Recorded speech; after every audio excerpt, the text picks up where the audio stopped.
Hello and welcome to Newshour from the BBC World Service, coming to you live from our studios in central London. I'm Julian Marshall. And we begin today in Ethiopia, where government planes today again bombed Mekelle, the capital of the northern region of Tigray. The conflict between the government and Tigray's regional rulers began last November. Government forces attacked, seized territory, but were then beaten back. Since when, Tigrayan forces have entered the neighbouring regions of Amhara and Afar. The government is once again on the offensive, worsening an already grave humanitarian crisis. The UN's Gemma Connell. As of today, there are around 7 million people in northern Ethiopia in desperate need of humanitarian assistance. That includes over 5 million people in the Tigray region, and the other 2 million are split between Amhara and Afar. There are many, many people who have been displaced. Of those, many have been displaced from their home more than once, have been forced to flee, are without shelter. We have rates of acute malnutrition that are rising every day, and not just among children. Nearly half of the pregnant and lactating women in Tigray are also now acutely malnourished. That means that there are consequences for the mother and the child. UN's Gemma Connell. Well, the government's target today, it says, was a TPLF training centre in Mekelle. The Tigrayans say the university in the city was hit, but the airstrikes caused the UN to abort a landing in Mekelle, and it's now suspended any further flights. Earlier, my colleague Paul Henley spoke to Kindeya Gebrehiwot, former president of Mekelle University and a member of the Tigrayan People's Liberation Front. Today at 11:30, there was another airstrike near the Mekelle University campus. There are casualties and the wounded ones are already taken to a hospital. And I think a nearby crop harvest was also put on fire.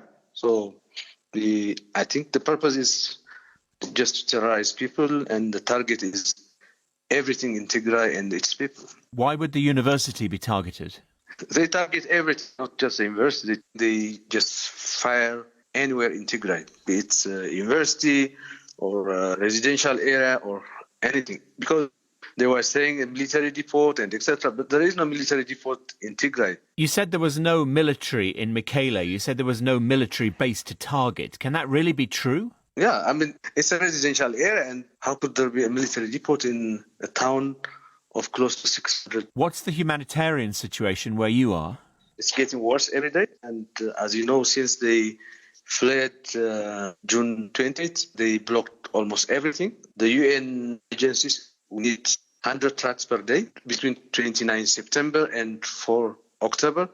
Only 8 trucks have arrived. So you can imagine the impact of the situation. People are dying in hospitals. We don't even know what's happening in the rural areas. What are the actual war aims of the Tigray People's Liberation Front? Because they're fighting outside of the province at the moment as well, aren't they? Yeah, because we want to open the siege, because the Abiy government has declared a humanitarian siege on Tigray.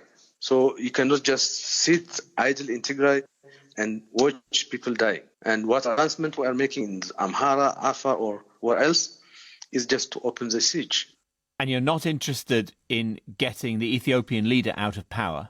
Well, if that is what it takes, we'll do. It's not up to us to decide what kind of government should there be in Ethiopia. We are more interested now in opening the siege, having all the services back. There is no communication in Tigray. There is no power. There is no medicine. There is no banking services, and etc. So we cannot just sit and then watch our people dying every day. Do you want Tigray to stay part of Ethiopia, or do you want independence? Well, that's up to the people of Tigray to decide. It's going to be up to the people to make a decision. The sentiment, you see, all possible atrocities have been committed in Tigray, all the genocide and all the crimes against humanity. So perhaps that would also make people resent. That was Kindeya Gebrehiwot, former president of Mekelle University and a member of the Tigrayan People's Liberation Front, or TPLF, speaking to us from Mekelle.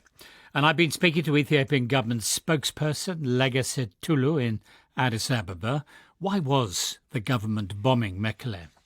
The government has launched a number of airstrikes over the past days in order to target the illegal munition and arms depot that are being used by these insurgent groups. And what were your targets today? Target is all about the illegal training center previously used by the Northern Command Base, but currently appropriated by this terrorist group to undertake a military training for its illegal recruits, and the places which is serving as a battle network hub. The TPLF says that the city's university was hit today. This is absolutely a lie because the TPLF leaders are always prioritizing information and psychological warfare, and they circulate fake news across social media and mainstream media. Do you make the same accusation against the United Nations? Because it says that a UN humanitarian flight was forced to abort its landing in Mekelle today as a result of the airstrikes. Absolutely not true, because the airstrike have been launched in different time with UN Air Force and in different destinations. But you concede that it is possible with Ethiopian warplanes in the air over Mekelle that the United Nations might think it is not a good idea to land in Mekelle. Is that possible? We respect all international laws. We would not done anything. If they feel that is up to them, but destination and the timing is at a different time. Is the Ethiopian government on the offensive once again in Tigray and in Amhara and in Afar? Are you on the offensive again? Our government is committed to prioritizing the protection of the national interests of the country, including the safety and the security of Ethiopian and the Ethiopian people. So you are on the offensive? The government tried to protect its citizens because these terrorist groups are still firing artillery into towns and villages. So we have to defend our citizens. Because earlier this month, the TPLF said that the Ethiopian government had gone on the offensive again. From Addis Ababa, there was no comment. But you are now confirming to me that the Ethiopian government is once again on the offensive in Tigray, Amhara, and Afar. No, the Ethiopian government is protecting its citizens. Can I ask you, sir, that if your government is so concerned about protecting what you call your Tigrayan brothers and sisters, why it is that you continue to impede the entrance of humanitarian aid to Tigray? This is what we also ask in the other way around.